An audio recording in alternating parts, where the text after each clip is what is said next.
Yeah. Go through some more specs for everyone, because that's interesting. Yeah, so bandwidth is, we're really sensitive to tone or timbre, whatever you want to reference tone. I use the word tone, just, guitarists as they use the word tone. And these go, so I wanted a bookshelf that was efficient, had good shove, good attack, good dispersion, but also got down through the kick drum. So to get accurate kick drum, it's basically 40 hertz. 40 hertz, yeah. Is what you really want to get down. Now, when you spec a thing for its bandwidth, which tells you how low it's going to go, it's highly, highly room dependent. So right now, they're spec'd at 60 hertz without a lot of explanation on what that is. I think I put in there, and if I haven't, it will be. But that's basically half space, so it's just the floor without any walls for reinforcement, or reinforcement is probably the right word to use there. So in room, if it's on a wall and floor on a stand, most people are going to be, in most rooms, your 3 dB down point, which is the bandwidth technical term. So bandwidth is a plus or minus 3 dB, not plus or minus, it's a minus 3 dB window. So on the top end, these reach out to about 20K, so they get fully through the treble range. And on the bottom side, they're getting down into basically the, contrabass, but subcontrabass is not going to happen with the bookshelf. Any bookshelf that's over 80 dB, subcontrabass is out. So what's that really mean? It means pipe organ, big full pipe organ, you need a sub. If you're into really soupy doom style metal and found sound stuff that has just crazy low frequency, or processed music that has, experimental stuff with that bottom octave, and we're talking bottom octave, we're talking 14 to 28 hertz. That's the ish, that neighborhood. That's your foundational bass.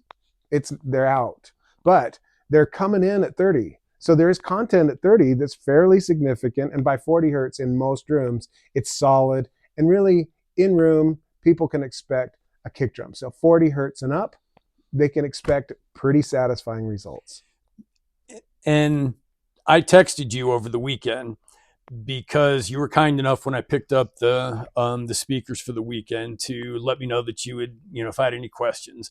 And I didn't think I would use that, but as I was listening, I did text you because I saw on the website 60 hertz as the bass extension reach. Yeah. And I'm listening and I'm like, I'm not a measurements guy. I'm not a test. I don't have the capability to do a room sweep and give an objective. I don't know. I only have my ears. Yeah. I'm going, this is going lower. So I compared them closely with without the subwoofer, my KEF LS50 Metas. And I texted you this song that I use as a test track that has, in my opinion, when you get bass below 30 hertz, we hear it, but between 20 and 30, it's really more of a vibration now than it is a tone or a note. And there's a song that I use that right in the beginning has this electronica vibration as sort of the intro. And I know that my LS50 Metas, without the subwoofer connected, cannot recreate that. It's just, you go, where is that? It's not there. I played these, it picks that up significantly. Nice. Then I went to the Buchardt P300s, which are known, I think, for their bass, in my opinion, for a stand mount. And they have that large 5x8 inch passive radiator on the rear. And I played, excuse me, I A-B'd the methods with that. In terms of the bass, these were really reminding me of the P300s. If you know Buchardt's S400 or the P300 and that bass, that was where my ears were suggesting me. This is for sure 40 in the kick drum. I was feeling maybe 35 to 40. And again, this is cars. We have what we call the butt dyno. Yeah. This is my audiophile butt dyno for bass. But the speakers you sent me home with were they had the grills glued on. So Yeah. I was not able to see this. And I became like, I was putting a flashlight going, there's got to be a big bass reflex, big port here, because I am getting bass, but I'm also getting vibration that is bass from these that I was not expecting. I think I told you over here when you and I were talking as I was picking them up, and you were telling me that this 8-inch driver rolls off, so you have kind of an acoustic crossover at 5,000 hertz. Yeah. And then the coaxial tweeter picks up from above there, and there's a high pass filter there, but there's no crossover to the woofer. My spec mind was all focused on the woofer and the tweeter and the crossover and the high pass filter. After listening, my focus was all on this bass reflex port and what I was hearing with the bass. And yeah, that was really, and this is a great example of how specs and what your ears and what you hear and experience often, you know, we can be tricked by, oh, I'm looking for this because this is what the specs say. But really, it's like, what does it sound like? What does it produce? Right. So, just sharing some color. Tell us some more about the two drivers, the crossover and not crossover, because people are fascinated, or some people love, like me, because of the purity that my analog signal from my amp is going direct into that primary driver. Other people have issues with not having a crossover. Anything that I don't have in the signal path that doesn't need to be there, I prefer the purity. So tell us some more. Yeah. There isn't a crossover device. There is a single high pass filter for the tweeter. Yeah. And you have to have that, or your tweeter lets the smoke out, right? It'll cook. So you have to limit low frequency to your tweeter every time. And unless you only want to play 1 watt, then maybe your tweeter will survive. Before I start into it, there's a lot of ways to get to target. There's a lot of ways around a track. You can do it in a Lotus, or you can do it in a big V8 pushrod Chevy. It just depends on what your priorities are, and maybe what your driver prefers and how your driver wants to handle the car. Now, I'm not necessarily a car guy. I love power. I can talk motorcycles better than cars, but we'll stick to the cars. Your audience likes cars. You like cars. So there's lots of ways around this track.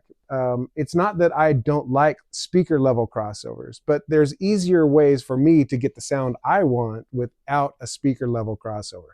And this is something that has continued to be true for me as I design for decades now. So as a kid, you should generally come at things with a clean slate and try lots of different things in engineering if you know your targets, or if you just want to know about the tech. You start at a place and you start developing experience, and then you also learn from a lot of other people. And there's so many people that went before me, starting with Helmholtz, Hermann von Helmholtz 200 years ago. And then the next big transition was really probably Lord Rayleigh, and then Sir James Jean, that were very much in the wave mechanics functionality. And then you had Harry Olsen, that was pretty prolific from the 30s through the 50s. And by that time, almost everything that I know was done by 1950. So I'm just using all this other research, but I had my mind is unique. Your mind is unique. So what you like, your musical taste, what you want to experience is yours. And so I would take this knowledge base and apply it to my targets. What are my targets? What are my value scales within music and sound and reproduction? So I ended up heavily gravitating towards, there's more to that story, but I'm going to stop. And so this driver, like all our main drivers, there are no filters. Now, there's no electrical filters. There's filter in the cone itself, in the mechanical profiles, the voice coil, the suspension choices, the diameter of things. All those do influence the bandwidth of the main driver. Same is true with the tweeter and how how they exit and how they couple with the room. That's a bad way to say that. How they transition from. So at the cone, you have high velocity, low pressure, but a sound wave is more or less a pressure. It is a pressure wave, and the velocity factor is quite low. That's a small part of the driving force of how sound waves propagate in air. So that transitional, that's a way to influence bandwidth. So those are all things that I do employ to get the sound that I want, that allows me to get distribution of energy within a room at a certain point, at a certain level, with a certain amount of power in, out of this main driver. And then I use the tweeter as a secondary element to finish off, to get the burnish on the treble side. And on the tweeter, you are forced to use electrical crossovers, or a high pass filter technically is the right word to say that. I guess combined you could call it. Well, there is a crossover in that. Well, yeah, there's an acoustic crossover happening because there's two drivers and they both have a different bandwidths but overlap. So the trick is, for a coax, is to get the superposition, we talked about that earlier, of these elements to align in a way that is cohesive throughout your sound field. And that's a trick. Right. And I don't know, did you coin the phrase of the acoustic crossover? No, that's just me trying to use loose terms to talk to you and the audience a little bit. It's very intuitive. It makes sense that this primary driver gets a full range, full spectrum signal, and it produces what it's capable of, and it stops being capable just after 5,000 hertz. Yeah, what it's designed to do. So we wanted that drop off between 3 to 7K was my initial targets, clean page, because of the diameters and the waves in which, the frequencies in which I wanted and how I wanted that sound field to develop. So 5K was what we were able to realize, because a lot of this is you're in your computer, you're on paper, you're running the math, you're building your model, and then you build the thing, and it doesn't quite match up your model because, one, we're just audio guys. We don't have real budgets. We're just hacks. And so you get close enough, and then you refine it with super glue and, E6000 and epoxy and razor blades to figure out the rest. So tell me some more about you're using some different technology in that high pass filter that you were saying is coming not from like really audio or high end audio or even pro audio, but from. Yes. So like if and trying different things, and there's lots of different ways you can make this work. And on, there's some people out there like Dooland, I forgot his name, really cool guy, also a car head. He put him on your list. He makes some amazing capacitors, but they're $200 and up, right? It's kind of out for this product. And Clarity out of the UK makes some great caps, but also kind of expensive for, where I wanted to go. They make some less expensive ones, but the MRs series and up are kind of what I like from Clarity. And then Jupiter out of the US. Oh, those are kind of my three go-to brands for capacitors. And it had been about a decade since I had looked and saw what was going on in the computer and the switching and the EV market. There's a lot of cool new tech happening in the aerospace and in the commercial automotive space. And so I was looking around, hey, what are people doing? These are values that are commonly used. I have a certain set of, so it's a 3-pole, it's a third order network high pass. That's what I was going to ask you. It says a unique tri-pole electrical high pass. What exactly does that mean, the tri? So it's a 3-pole. So in math, it's a 3-pole network. So it's got 3 nodal positions. Basically, in layman, or if you're a hobby guy, you've got a capacitor, inductor, and another capacitor that are in series parallel with your tweeter. And the first order network is a 6 dB per octave.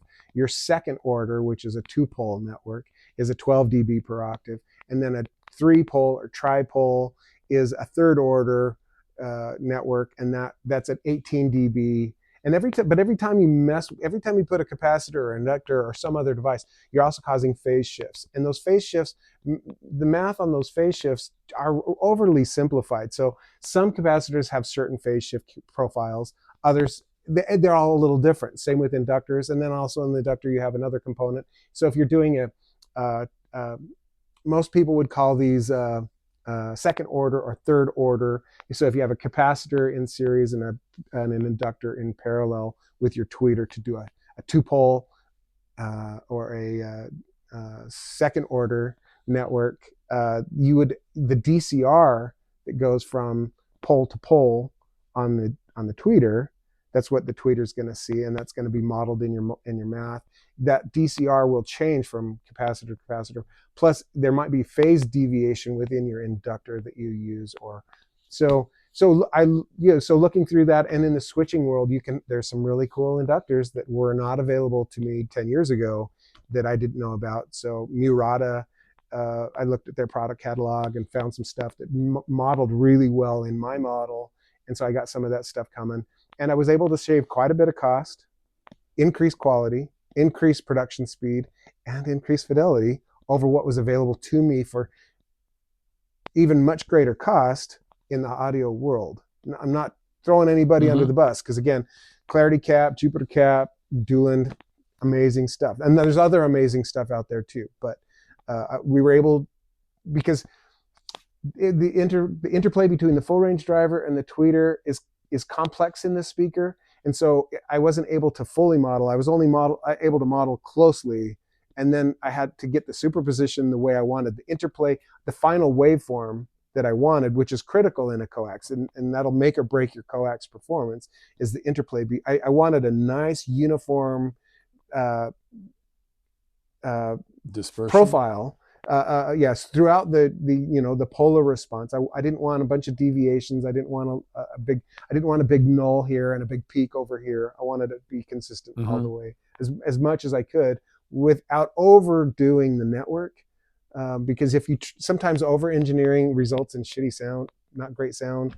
It slipped. That's right. Is a problem.